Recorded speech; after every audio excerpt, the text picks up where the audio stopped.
একদিকে ধন দৌলত অর্থ সম্পত্তি, পৃথিবীতে সবচাইতে বড় কোন জায়গাটা? মধুর কৃষ্ণ নাম সবচাইতে বড়, নেই অর্থ সম্পত্তি ধন দৌলত সবচাইতে বড়? ওমা, সেরকম একটা ভাবধারা নিয়ে আমার বিপক্ষের শিল্পী উত্তম মহন্তকে আজকে লালাবাবুর ভূমিকায় রাখলাম। আমি জগৎ শেঠ হয়ে কিছু কথা সর্বপ্রথম ওনার কাছে জিজ্ঞাসা রাখবো, উনি সুন্দর করে বলবেন এ ধর্মসভায়। লালাবাবু জগৎ শেঠের একটা স্মৃতি রয়েছে মধুর বৃন্দাবনে, যারা গেছেন সকলে জানেন এই লালাবাবু জগৎ শেঠ। এই লালাবাবুর টাকা পয়সা ধন দৌলত অর্থ সম্পত্তির কোনো অভাব ছিল না। যেই লালা স্থান পেয়েছিল কোথায়? মধুর বৃন্দাবনে। তারই বাল্যবন্ধু জগৎ শেঠ, একসঙ্গে তারা এখনো বর্তমান জগৎ শেঠের 5টা ইস্ট ইন্ডিয়া কোম্পানি রয়েছে। আমা জগৎ শেঠ এত ছিল ধনী, এত ছিল টাকা পয়সা, রাজরাজাদের টাকা সুদের উপর দিতেন এই জগৎ শেঠ। পালাটা হচ্ছে ঐতিহাসিক একটা পালা, তাই ছোট্ট করে কয়েকখানা জিজ্ঞাসা রেখে আমি বসবো, উনি সুন্দরভাবে তার সমাধান দেবেন এসে ধর্মসভায়। তাহলে আমার বিপক্ষের শিল্পী তাকে আজকে লালার ভূমিকা দিলাম, আমি জগৎ শেঠ হয়ে সবার মধ্যে ভূমিকায় দাঁড়ালাম। তাহলে আজকের বিষয়বস্তু কি? এই লালাবাবু জগৎ শেঠের দুইজনা ছিল বাল্যবন্ধু, একসঙ্গে পড়াশোনা, একসঙ্গে খাওয়া দাওয়া, এমনকি একসঙ্গে ঘুমানো পর্যন্ত। দুই বন্ধুর মধ্যে এত প্রেম ভালোবাসা ছিল মা। কিন্তু এই প্রেম ভালোবাসা সামান্য 1 পয়সা নিয়ে শুরু হয়েছিল মামলা, যে মামলা গিয়ে পৌঁছায় কলকাতা হাইকোর্টে। আমি জগৎ শেঠ 1 পয়সার মামলায় হেরে গিয়ে হাইকোর্ট থেকে বেরিয়ে এসে গোটা রাজ্যে ঢোল পিটিয়ে দিলাম, আজকের পর থেকে আমার বন্ধু লালার সঙ্গে আমার কোনো সম্বন্ধ নেই। আজকের পর থেকে লালাকে তোমরা যদি কেউ দেখতে পাও, তার কাটামুন্ডুটা আমার কাছে এনে দিলে তাকে 100 স্বর্ণ মুদ্রা করব পুরস্কার। এরকম একটা ঘোষণা জগৎ শেঠ নিজের রাজ্যে যখন করে দিল, লালাবাবুর সঙ্গে জগৎ শেঠের আর দর্শন হলো না বাবা, প্রাণের ভয়ে। যেহেতু জগৎ শেঠ গোটা রাজ্যে ঢোল পিটিয়ে দিল, আজকের পর থেকে লালাকে তোমরা যদি কেউ দেখতে পাও, তার কাটামুন্ডুটা আমার কাছে এনে দেবে, তাকে 100 স্বর্ণ মুদ্রা করব পুরস্কার। আজকে সেই লালা প্রাণের ভয়ে আর জগৎ শেঠের কাছে তার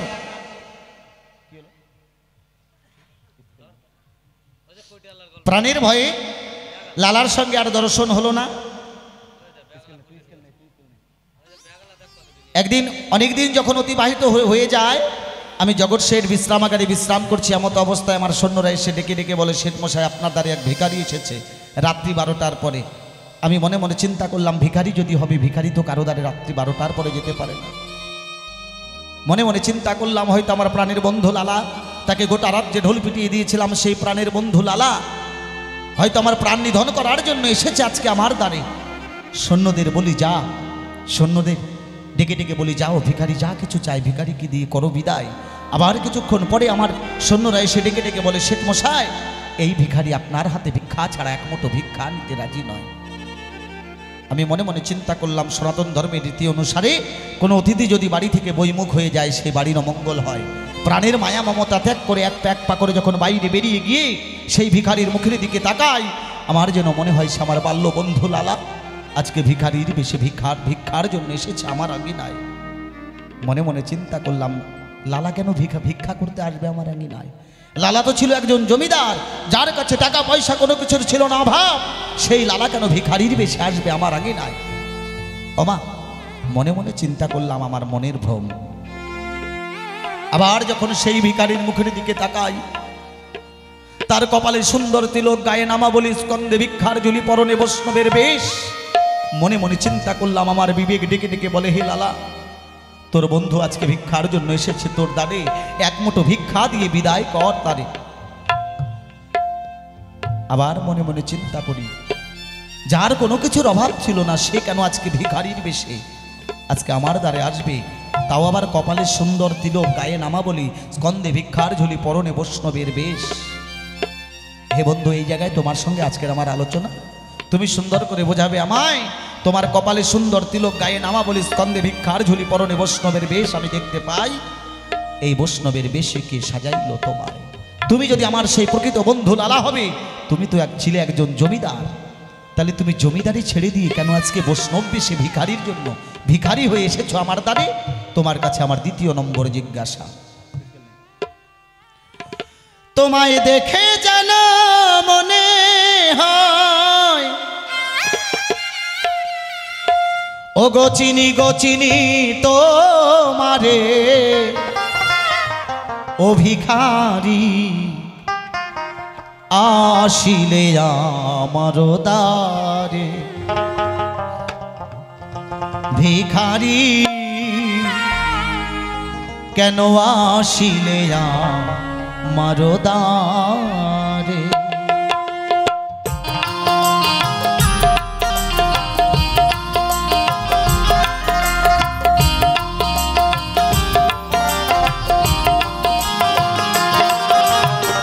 দেখে যেন মনে হয় দেখে যেন মনে হয় চিনি গো চিনি তোমারে ও ভিখারি আসিলে আমার দ্বারে ভিখারি আসিলে আমার দ্বারে জয় জয় শ্রী গুরু বৈষ্ণব সাহেব আনন্দে হরি হরি বল হরি বল হরি বল হরি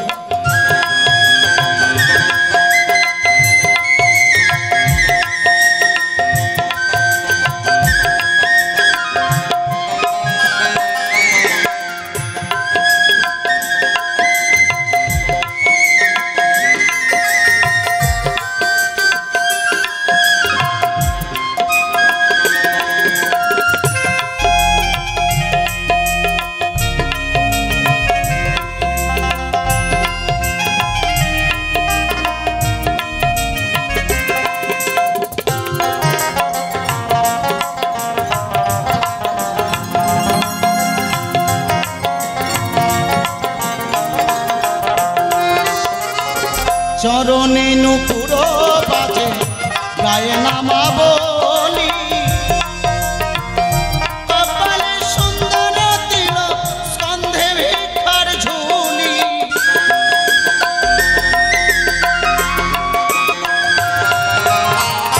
চরণে নুপুর বাজে গায়ে নামা বলি কপালে সুন্দর তিলক স্কন্ধে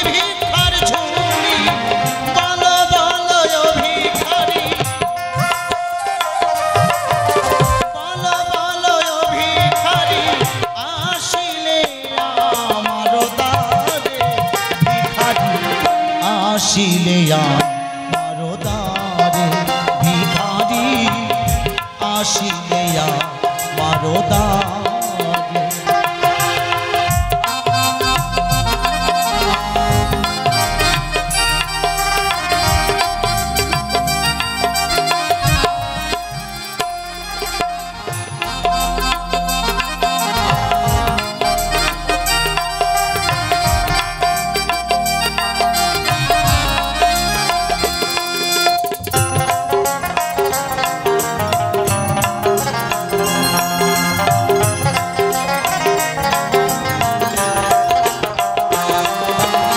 ছাড়িলে পুত্র কন্যা সোনার সংসার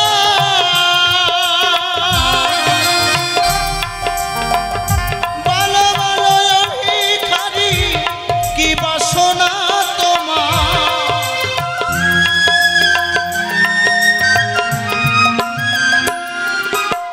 ছাড়িলে পুত্র কন্যা সোনার সংসার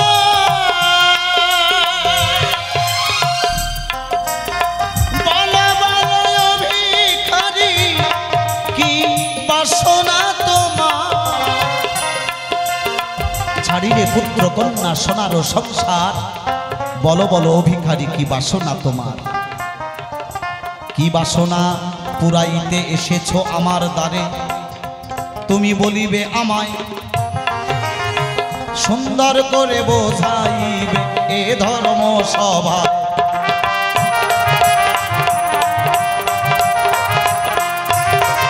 তুমি জমিদারি ছেড়ে দিয়ে গো ও বন্ধু কেন সাজিলে ভিখারি এই কথাটা সভা মধ্যে তোমায় আমি জিজ্ঞাসা করি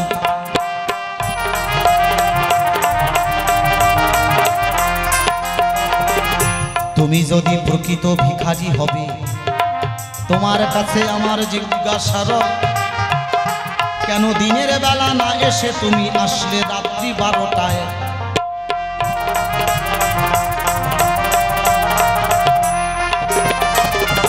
প্রথমবারে মঞ্চে দাঁড়িয়ে কেন বলতে যাব বেশি বেশি বললে উনি হয়তো হবে না খুশি। এইখানে তাই যা যা জিজ্ঞাসা সভা মধ্যে করে গেলাম দান, সুন্দরভাবে ধরে ধরে তুমি দেবে সমাধান। তুমি আমি জগৎ শেঠ হয়ে সভা মধ্যে ভূমিকায় দাঁড়াই, ওনাকে রাখলাম আজ লালার ভূমিকায়। এইখানেতে করলাম ক্ষান্ত রাধাকান্ত শরীর, চাঁদ বদনে সবাই মিলে জয় জয় নিতাই গৌর সুতানাথ প্রেমানন্দে। বদন ভরে বলো হরি হরি হরি বল। জয় গুরু। আসেন আমার বিপক্ষের শিল্পী উত্তম মহন্ত, শুনুন তার কণ্ঠে গান। জয় গুরু জয় জয় জয় জয় রাধা গোবিন্দ প্রেমানন্দে একবার হরিবল হরিবল। আর কোনো গান নয়, কেননা সময়ের খুব অভাব। 6টা পর্যন্ত আসো, তার মাঝে সময় পেরিয়ে গেছে। দিতে হবে আমাদের পালা প্রসঙ্গর সমাধান। একদিকে জগৎ শেঠ আর একদিকে লালাবাবু। ওনার গানের ভাষায় সুরে ছন্দে পাই, তুমি একজন জমিদার হয়ে কি কারণের জন্য ভিখারির বেশ করেছ ধারণ? এই বৈষ্ণবের দলে এসে তুমি কি পেলে? এই বৈষ্ণব বেশে তোমাকে কে সাজিয়েছে? এমন ভিখারি তো দেখি নাই, দিনের বেলা না এসে এসেছে রাত্রি 12টায়।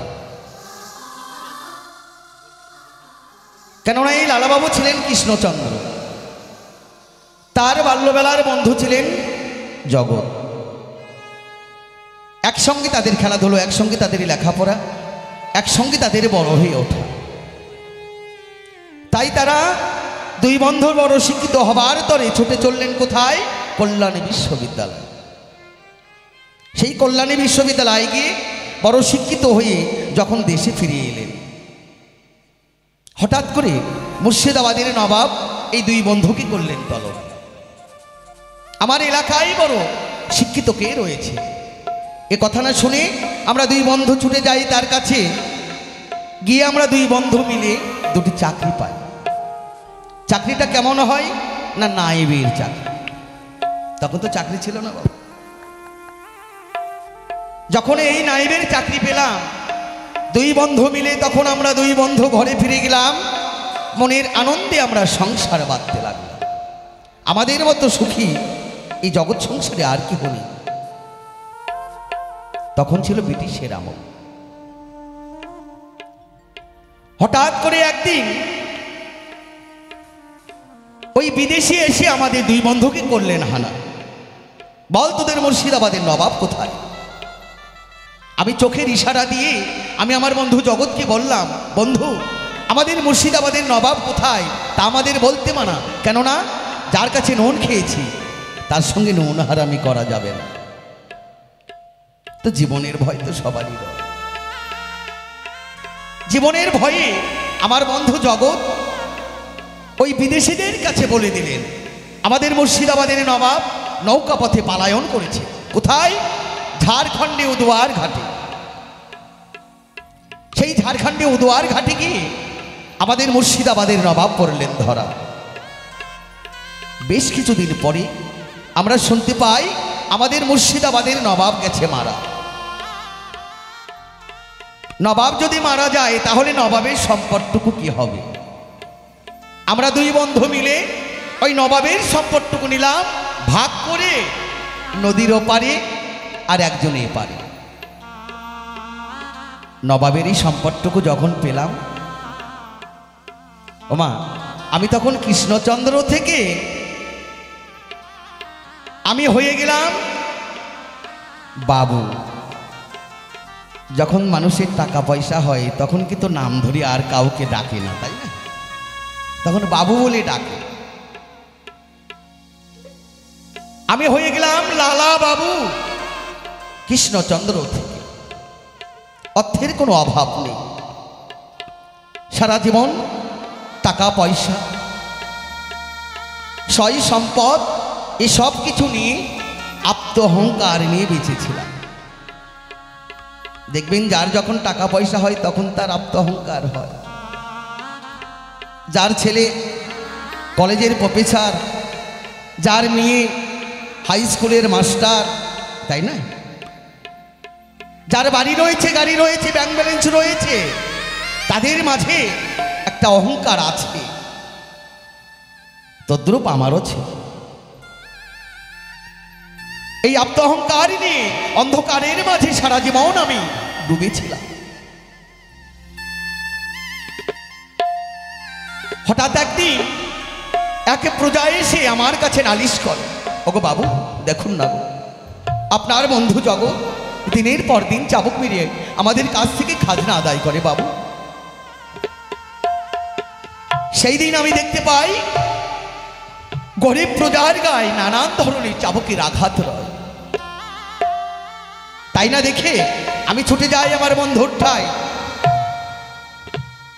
গিয়ে আমি আমার বন্ধুকে বলতে চাই, হে বন্ধু, এই শামুকতলা গ্রাম মাত্র কর আদায় হতো 1 পয়সা, আর এই 1 পয়সার লোভ সামলাতে না পেরে গরিব মানুষের ওপরে তুমি এত অত্যাচার করে কর আদায় করো, এটা তোমাকে বন্ধ করতে হবে। আমার বন্ধু জগৎ আমারে কয়, শোনো বন্ধু, তোমার যা কিছু করার তুমি করবে নদীর ওপারে, এপারে এসে নয়। বললাম বন্ধু, এই শামুকতলা গ্রাম, এই মৌজাটা আমার, আমি নদীটা পার হয়ে আসতে পারি না বলে তাদের কাছ থেকে আমি খাজনা আদায় করি, তাই বলে তো তোমাকে আমি সেই ভাড়াপণ দিই নাই। এ কথা বলে ছুটে যাই আমার ঠাই। বেশ কিছুদিন পর শামুকতলার সমগ্র প্রজারা এসে আমার গোবিন্দের মন্দিরের সমকে লালি জানায় আমার গোবিন্দের ঠাই, হে গোবিন্দ, হে ভগবান, আজকে কলকাতা হাইকোর্টের রায় বের হবে, এই রায় যেন বের হয় আমাদের লালার ঠাই। সেই দিন আমি বুঝতে পারলাম আমার বন্ধু জগৎ, যাকে আমি আমার মন প্রাণের চেয়ে বেশি ভালোবাসি, আমার নামে মামলা মোকদ্দমা করেছে। এ কথা শুনে ছুটে যাই আমি কলকাতা হাইকোর্টের পরে। সেখানে গিয়ে রায় বের হয় আমার তরে। আমার বন্ধু জগৎ এসে তার সারা রাজ্যে ঢোল পিটিয়ে দেয়। আজ থেকে লালার সঙ্গে আমার কোনো সম্বন্ধ নেই, আজ থেকে লালার সঙ্গে আমার কোনো সম্বন্ধ নেই, বন্ধুত্ব নেই। কেউ যদি কখনো আমার রাজ্যে লালাকে দেখতে পাও, তার কাটা মুন্ডু নিয়ে এসে আমারে দাও, অনেক স্বর্ণ মুদ্রা করব পুরস্কার, মাত্র 1 পয়সা। আর এই 1 পয়সার জন্য সেদিন থেকে আমার বন্ধু জগতের সঙ্গে আমার আর দেখা হলো না। কত ভালোবাসা, কত প্রেম, যার মুখ একবার দর্শন না করলে, না দেখলে থাকতে পারতাম না। তার রাজ্যে তিনি বিলিয়ে দিলেন। আমার মন্ডু যে সেজন করে নিয়ে যেতে পারবে, তাকে অনেক স্বর্ণমুদ্র করবে পুরস্কার। ওমা, অর্থ সম্পদ না থাকলে কেউ আবার কাউকে ভালোবাসে।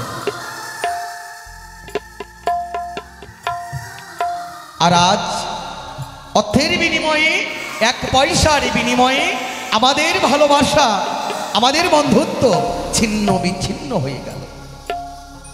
কোথা থেকে যেন কাল বৈশাখের ঝড় এসে আমাদের 2 বন্ধুর মাঝে করলেন হানা। সেদিন থেকে আমার বন্ধু জগতের সঙ্গে আমার আর দেখা হলো না।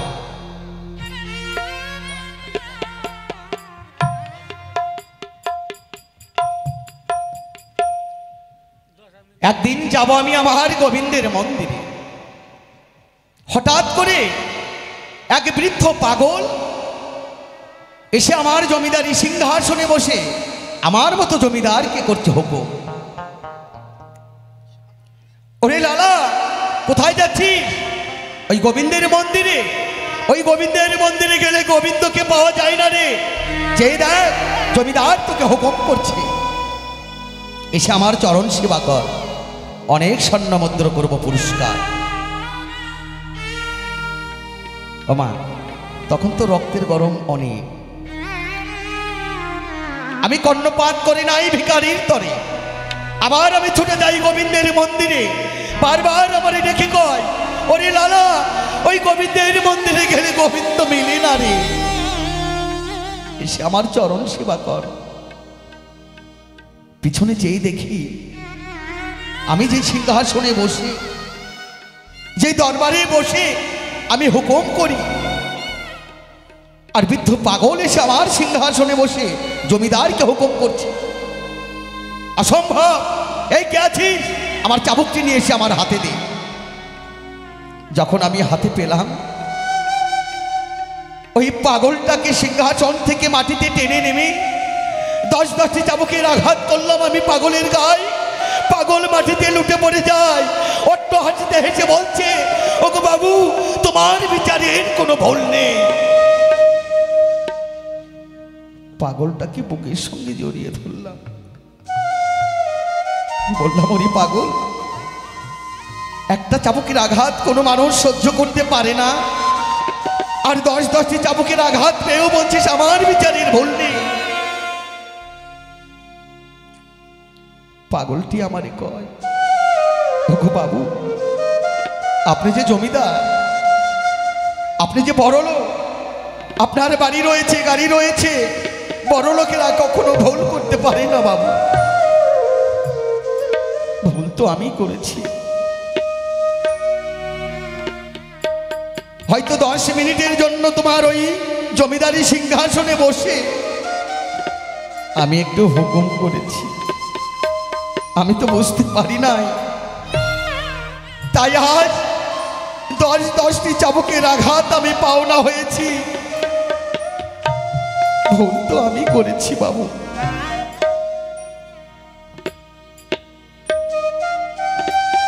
বাবু, আপনি যে কতদিন ধরে এই রাজ্যটাকে পরিচালনা করছেন, এই জমিদারি সিংহাসনে বসে, তাহলে আপনি কত চাবুকের আঘাত পাওনা হয়েছে একবার কি হিসাব করেছে?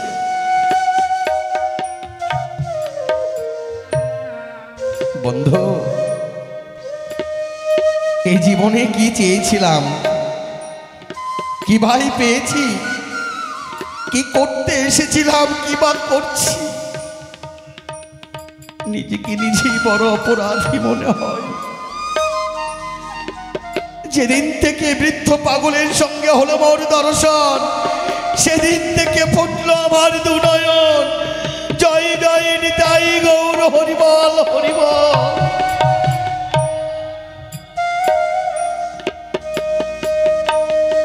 বন্ধু,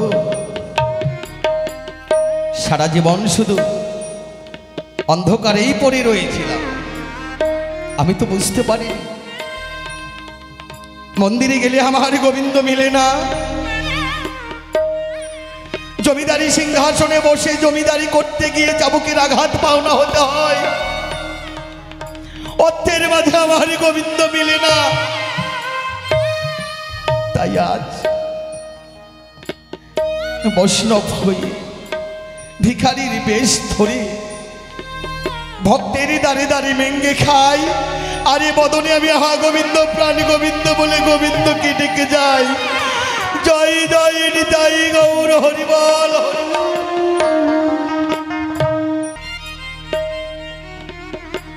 তাই সাধুগুরু বৈষ্ণবের মুখের বাণী শুনতে পাই, কোটি জন্মে থাকলে ভাগ্য, বিষয় ছেড়ে হয় বৈরাগ্য।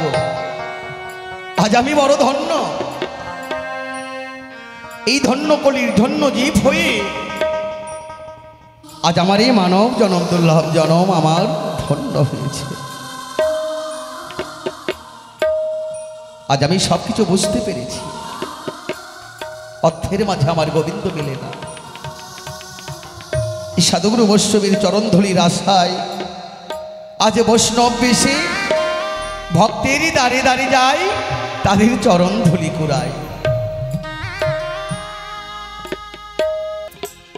এক জমিদারের বড় মনের বাসনা জেগেছে, বৈষ্ণবদেরকে বাড়িতে নিয়ে গিয়ে তাদের চরণ দ্রুত করবে, তাদেরকে সেবার আয়োজন করবে। জমিদারের বড় মনের আশা। সর্ববৈষ্ণবের দাঁড়ে দাঁড়িয়ে গিয়ে সাধুদেরকে সবাইকে নিমন্ত্রিত করলেন। হে বৈষ্ণবগণ, আমার বড় মনের বাসনা, তাই আপনাদের সবার কাছে আমার এই মিনতি, মধ্যাহ্নে আমার বাড়িতে আপনাদের ভোজনের আয়োজন করেছি। তাই সবাই মিলে গিয়ে একটু হরিনাম কৃষ্ণ নাম হবে, হরিকথা কৃষ্ণ কথা হবে। অবশ্যই আপনারা সবাই মিলে মধ্যাহ্নের এই সময়টুকুর মাঝে সবাই একটু চরণ ধুলি দিলেন। এই নিমন্ত্রিত করে বৈষ্ণবীর দাঁড়ে দাঁড়িয়ে ঘুরে ঘুরে জমিদার বড় ক্লান্ত হয়ে পড়েছে।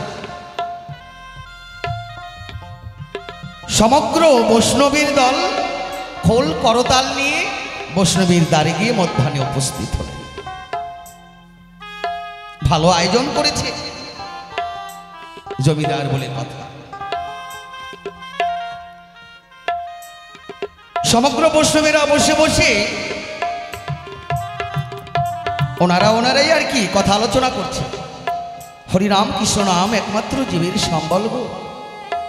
হরিনাম কৃষ্ণ নাম ছাড়া জীবের কোনো মুক্তি নেই। হরিনাম কৃষ্ণ নাম ছাড়া জীবের কোনো গতি নেই। তাই আমার প্রাণ গোবিন্দ গৌরাঙ্গ মহাপ্রভু কত কষ্ট করে এই হরিনাম গোলক হইতে নিয়ে এসেছে, নিয়ে এসে জীবের দাঁড়ে দাঁড়ে বিলিয়ে দিয়েছে। সমগ্র বৈষ্ণবেরা এইভাবে আলোচনা করছে। হঠাৎ করে কে যেন বৈষ্ণবদেরকে ডেকে ডেকে বলছো, বৈষ্ণব তোমরা যে কথা বলছো এ কথা সব কিছু মিথ্যে গো। তোমরা এগুলো কথা বন্ধ করে দাও। হরিনাম কৃষ্ণ নাম করলে জীবের কখনো মুক্তি নেই। হরিনাম করলে জীবের কখনো উদ্ধার হয় না। তোমরা এইসব মিথ্যে কথা বলছো। বৈষ্ণবগণ মনে মনে চিন্তা করছে, কি ব্যাপার, আমাদের মধ্যে তো কেউ কথা বলছে না, তাহলে এই ধরনের কথাটা আসছে কোথা থেকে? বৈষ্ণবেরা খুঁজতে খুঁজতে দেখে খাঁচার মাঝে একটি ময়না পাখি, সেই পাখিটি কথা বলছে। বৈষ্ণব তোমরা যেসব কথা বলছো, আলোচনা করছো, এই সব কিছু মিথ্যে গো।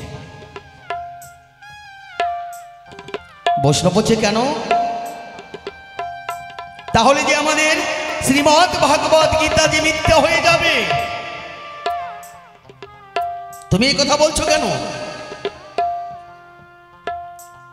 ময়না তখন বৈষ্ণবদেরকে বলছে, জানো বৈষ্ণব, আমি না এই খাঁচায় কতদিন ধরে বন্দী হয়ে আছি। কতবার আমি আমার গোবিন্দকে স্মরণ করেছি, কতবার আমি আমার গোবিন্দকে ডেকেছি, কেউ এসে একটি বাড়ির জন্য আমার খাঁচার দরজাটি খুলে দিলেন। কতবার আমি হরিনাম কৃষ্ণ নাম করেছি, কিন্তু আমি মুক্তি পেলাম না।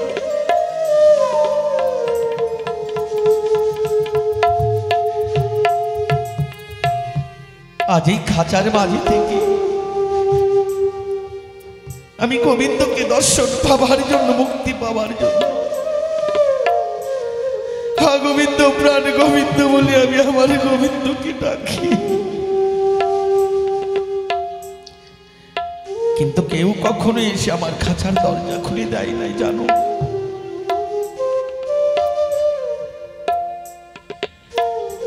মন প্রাণ দিয়ে ডেকেছি, দিন রাত 24 ঘন্টার মাঝেও কেউ এসে এমন দরদে কেউ নেই যে আমাকে মুক্তি করে দিবে।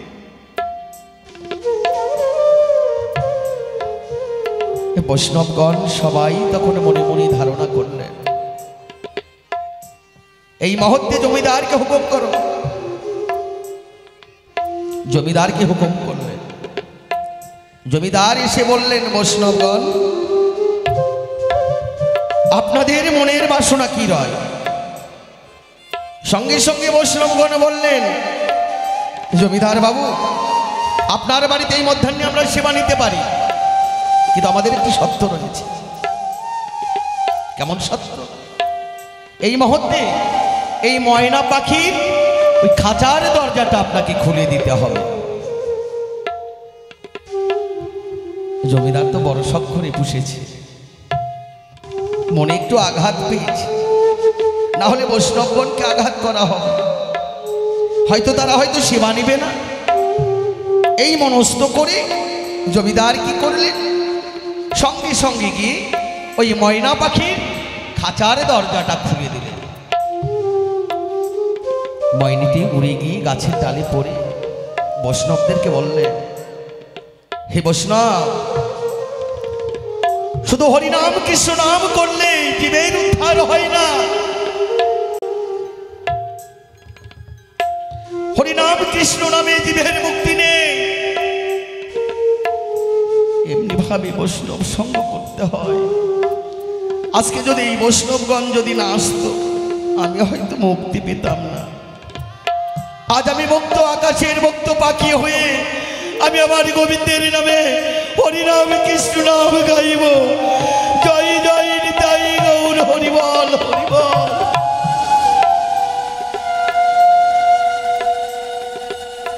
ও মা, শুধু হরিনাম কৃষ্ণ নাম করতে হবে না, এমনি ভাবে বৈষ্ণবীর দর্শন পেতে হয়। এমনি করে ভক্তবৃন্দির চরণধূলি মস্তকে ধারণ করতে হয়। ভক্ত সঙ্গ ছাড়া জীবের কোনো গতি নেই। তাই সে জায়গায় দাঁড়িয়ে আমার মহাজন গানের ভাষায় বললেন,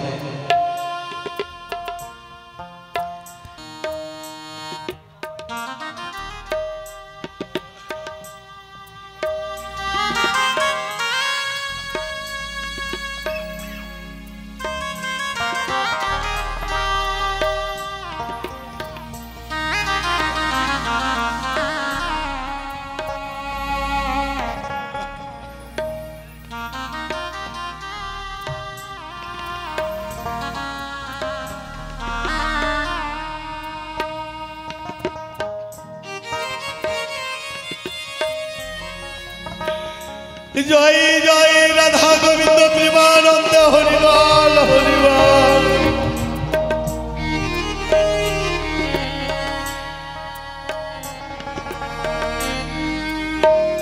আজ আমার জীবনে বড় শান্তি, এর মতো শান্তি আর কোথাও নেই। বন্ধু,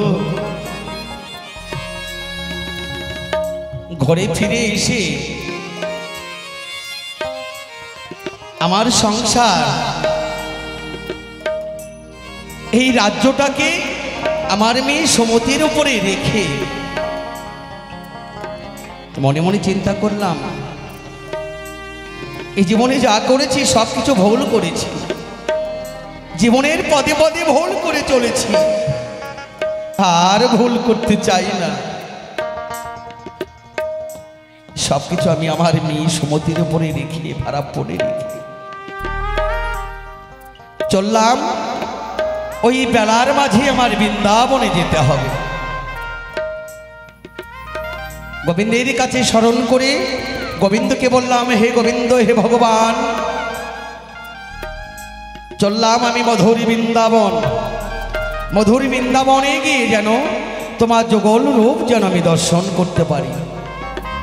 আর যদি না করতে পারি তাহলে আমার এই মানব জন্ম, দুর্লভ জন্ম আমার হয়তো বৃথায় চলে যাবে। বন্ধু, অতটুকু বেলার ভিতরে, অতটুকু বেলার মাঝে আমি বেরিয়ে পড়লাম। হঠাৎ করে দেখতে পাই আমার পূর্বের সূর্য পশ্চিমে অস্ত চলে যায়। কখন যেন অন্ধকার নেমে আসবে। আমি তো কোনোদিন মধুর বৃন্দাবনে যাই নাই। অন্ধকারে নেমে আসলে রাস্তা হারিয়ে যাব। গোবিন্দকে স্মরণ করলাম, হে গোবিন্দ, আমি যেন মধুর বৃন্দাবনে যেন যেতে পারি। বন্ধু, আমার পূর্বে সূর্য পশ্চিমে অস্ত গিয়ে অন্ধকার নেমে আসলেন আমার জীবনে। অন্ধকার নেমে আসার সঙ্গে সঙ্গে আমি রাস্তা হারিয়ে গেলাম। হারিয়ে গহীন এক জঙ্গলে গিয়ে পড়লাম। কোথায়? সেই ব্যারাকপুর জঙ্গল। সেই জঙ্গলে গিয়ে হঠাৎ করে একজন মহৎ ব্যক্তি মহাজন, তার সঙ্গে হলো মরু দর্শন। তিনি আমাকে দেখেই চিনতে পেরেছে। বলছে, কি তুমি সেই জমিদার লালা না? তুমি এই জঙ্গলে কি করছো গো? বললাম, হে দয়াময়, আপনি আমাকে চিনতে পেরেছেন, কিন্তু আমি তো আপনাকে চিনতে পারলাম না। বলছে, কেন? তোমাকে কে না চিনে গো? তুমি মস্ত বড় জমিদার, তোমার বাড়ি রয়েছে, গাড়ি রয়েছে, টাকা রয়েছে, ব্যাংক ব্যালেন্স রয়েছে, জগৎ সংসারে সবাই তোমারে চেনে, তুমি লালা বাবু। আর আমার কথা বলছো? আমি এই বনের মাঝে, এই জঙ্গলের মাঝে থাকি, হরিনাম কৃষ্ণ নাম গাই, আর এই বনের দুটো ফলমূল খেয়ে আমি গোবিন্দের গুণগান গাই। আমি রামানন্দ গোসাই, আমি রামানন্দ গোস্বামী। তুমি আমাকে চিনতে পারো? মনে মনে চিন্তা করলাম, হয়তো আমার সেই প্রাণ গোবিন্দ মানব রূপে হয়তো এসে আমাকে দর্শন দিয়েছে, মধুর বৃন্দাবনের সঠিক সন্ধান দেখাতে পারে। বললাম, হে দয়াময়, আপনি কি বলতে পারেন এখান থেকে মধুর বৃন্দাবন কত দূরে? বলছে, কেন? বললাম, আমি একটু মধুর বৃন্দাবনে যেতে চাই। বলছো, তুমি মধুর বৃন্দাবনে যাবে, কিন্তু তোমার পরনে দেখতে পাচ্ছি জমিদারি বেশ, রাজকীয় বেশ। এই বেশে কেউ কখনো মধুর বৃন্দাবনে যেতে পারে না। মধুর বৃন্দাবনে যেতে হলে বৈষ্ণব হতে হয়, আর তুমি তো বৈষ্ণব হতে পারবে না, তুমি বড় লোক মানুষ। আর বৈষ্ণবের যে জ্বালা, এই জ্বালা তুমি সহ্য করতে পারবে না, তুমি আবার সংসারে ফিরে যাও। বললাম, হে দয়াময়, এই জীবনেতে অনেক কিছুই দেখলাম, অনেক সংসার করলাম, সারা জীবন শুধু অন্ধকারের মাঝেই পড়েছিলাম, অর্থের মাঝেই পড়েছিলাম, আত্ম অহংকার নিয়েছিলাম। আমি সব কিছু ফেলে আজ আমি মধুর বৃন্দাবনে গিয়ে আমি আমার গোবিন্দের দর্শন পেতে চাই। আর আমি আমার গোবিন্দের দর্শন যদি না পাই, তাহলে আমার মানব জনম, দুর্লভ জনম যে বৃথাই চলে যাবে।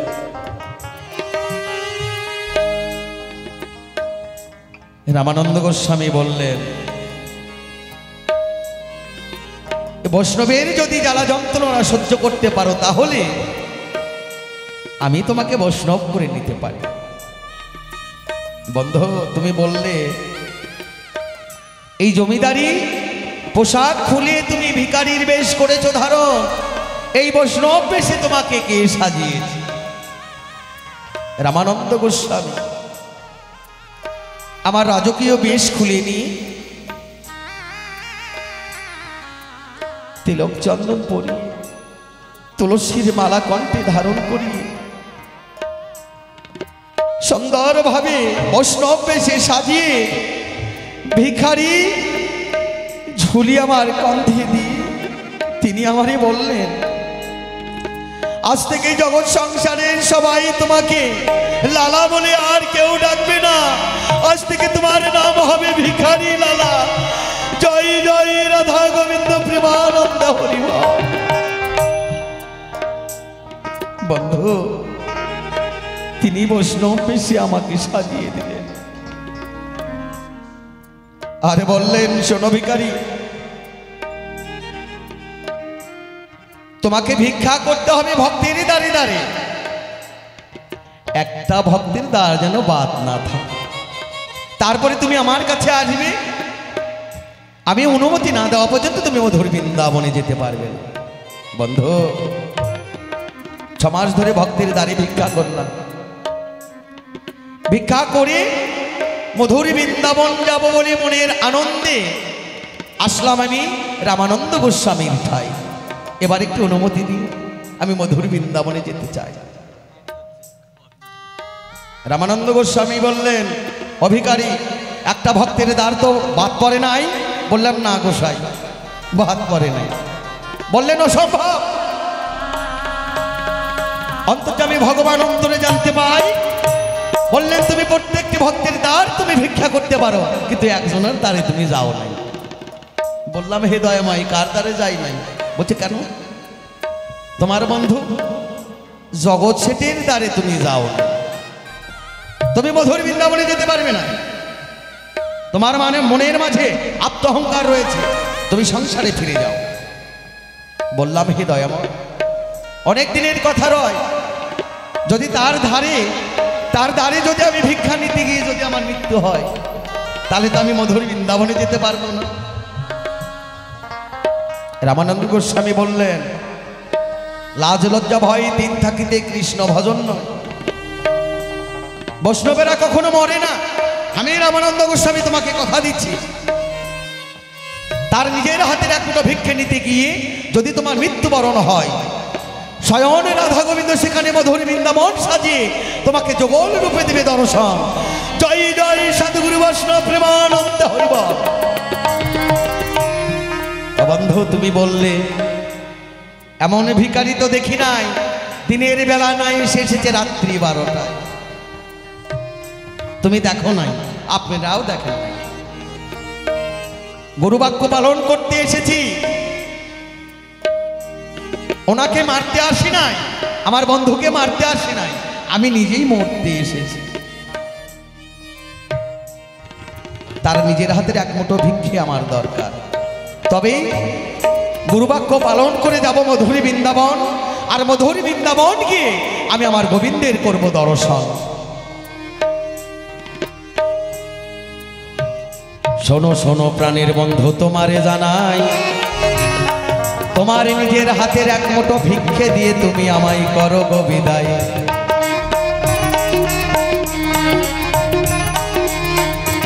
তোমার নিজের হাতের এক মুঠো ভিক্ষে না দিলে গো, আমি যেতে পারবো না মধুরী বৃন্দাবন। হবে না হয়তো আমার জীবনে রাধা গোবিন্দের দর্শন। জয় জয় রাধা গোবিন্দ প্রেমানন্দ হরিবল। তোমার যা জিজ্ঞাসা ছিল গো ও বন্ধুকে ধর্ম সভায়, সুন্দর করে বললাম বন্ধু, আমার মনে হয়। কেননা তোমার যা জিজ্ঞাসা ছিল, বৈষ্ণব বেশে কে সাজিয়েছে? কেনই আমি রাত্রি 12টায় গিয়েছি তোমার ধারে, নামি গুরু বাক্য পালন করতে। এসো এসো প্রাণেরই বন্ধু গো, ও বন্ধু এসো এই দ্বন্দ্ব মোহনা। তোমার নিজের হাতের ভিক্ষা দিয়ে তুমি আমায় করো গো বিদায়। হরিবল হরিবল হরিবল হরিবল। ওনার গুরুদেব রামানন্দ গোস্বামী বৈষ্ণব বেশে সাজাইছে তারে, ভিক্ষার জন্য এসেছে আজ জগৎ শেঠের ভাবে।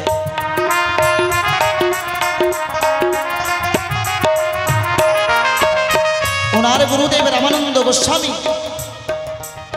বৈষ্ণবের বেশে সাজিয়ে দিয়ে যে বলেছে, হে লালা, ভিখারি লালা, তুমি 6 মাস ভিক্ষা করবে, 6 মাস ভিক্ষা করে প্রতিটা ভক্তের দ্বারে দ্বারে ভিক্ষা করে আবার ফিরে আসবে। আসলে তুমি আমার কাছে বৃন্দাবনে যাওয়ার অনুমতি পাবে। 6 মাস ধরে ভিক্ষা করতে করতে আবার যখন ফিরে যায় সেই রামানন্দর ধারে, রামানন্দ গোস্বামী ডেকে ডেকে বলে, জগৎ শেঠ, এই জগৎ শেঠের হাতে ভিক্ষা তুমি এখনো নিতে যাও নাই, কারণ লজ্জা ঘৃণা ভয় এই 3 থাকিতে কৃষ্ণ ভজন নয়। এই লজ্জা ঘৃণা ভয় 3 থাকিতে কৃষ্ণ ভজন নয়।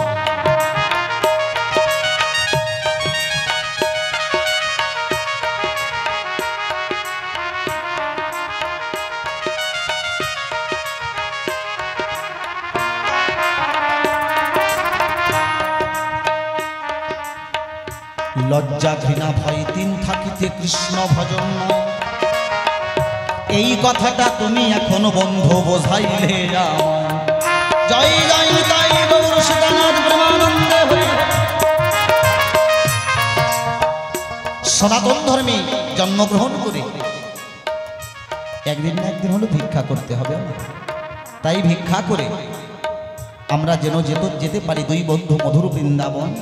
আমরা পালাটাকে এখানে রাখবো এই কারণে, আমাদের পরে আমাদের সময় প্রায় হয়ে গেছে, আর 10 মিনিট সময় রয়েছে। পালাটা এখানেই রাখবো। আমাদের পরে মঞ্চে গান গেয়ে শোনাবেন আমার শ্রদ্ধ দাদা ভাই বিভূতি সন্ন্যাসী মহাশয়, সঙ্গে থাকবেন। বিভূতি সন্ন্যাসী মহাশয় সঙ্গে থাকবেন। আমাদের এই আরেক দাদা ভাই সেই সুদূর বালুরঘাট হইতে এসেছেন আশুতোষ হালদার মহাশয়, সুন্দরভাবে আপনাদের পালা গান শুনিয়ে আনন্দ দেবেন। এইবার ভিক্ষা করে দুই বন্ধু যাব মধুর বৃন্দাবন। হেরিব গিয়ে আমরা রাধা গোবিন্দের যুগল শরণ।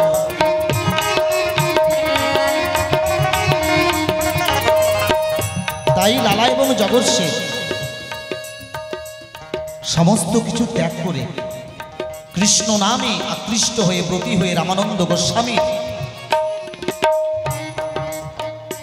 প্রেরণায় দুই বন্ধু পেয়েছিলেন মধুর বৃন্দাবন ঠাই। এইখানে আমাদের পালা এখন সাঙ্গ করি। চাঁদ বদনে সবাই মিলে একবার বলো হরি হরি। জয় জয় নিতাই গৌর সীতানাথ প্রেমানন্দে হরি হরি বল, হরি বল, হরি বল, হরি বল। জয় জয় রাধা গোবিন্দ প্রেমানন্দে হরি হরি বল। জয় গুরু। তাই আমরা পালা প্রসঙ্গ এখানেই রেখে দিলাম।